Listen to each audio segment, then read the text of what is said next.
Hello everyone, welcome to Sanmarga classes. ಎರಡನೇ ಪ್ರಶ್ನೆ, ಚುನಾವಣಾ ವ್ಯವಸ್ಥೆ ಎನ್ನುವಂತಹ ಚಾಪ್ಟರ್ ಇಂದ ಸಾರ್ವತ್ರಿಕ ವಯಸ್ಕ ಮತದಾನದ ವಯಸ್ಸನ್ನು 21ರಿಂದ 18 ವರ್ಷಕ್ಕೆ ಇಳಿಸಲಾದಂತಹ ಸಂವಿಧಾನದ ತಿದ್ದುಪಡಿ ಯಾವುದು ಅಂತ ಕೇಳ್ತಾ ಇದ್ದಾರೆ.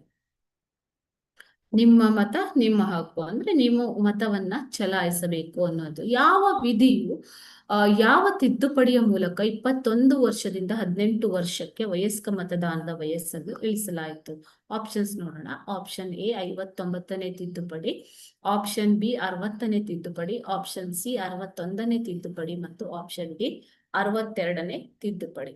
ಓಕೆ, 1989ರಲ್ಲಿ ಸಂವಿಧಾನದ 61ನೇ ತಿದ್ದುಪಡಿಯ ಮೂಲಕ 1989ರಲ್ಲಿ ಸಂವಿಧಾನದ 61ನೇ ತಿದ್ದುಪಡಿಯ ಮೂಲಕ ಸಾರ್ವತ್ರಿಕ ವಯಸ್ಕ ಮತದಾನದ ವಯಸ್ಸನ್ನ 21 ವರ್ಷದಿಂದ 18 ವರ್ಷಕ್ಕೆ ಇಳಿಸಲಾಯಿತು ಮಕ್ಕಳೇ. ಓಕೆನಾ? ಅಲ್ಲಿಯವರೆಗೂ ವಯಸ್ಕ ಮತದಾನದ ವಯಸ್ಸು ಎಷ್ಟಿತ್ತು? 21 ವರ್ಷ. ಈಗ 18 ವರ್ಷಕ್ಕೆ ಅದನ್ನ ಇಳಿಸಲಾಗಿದೆ. ಓಕೆನಾ? Thank you.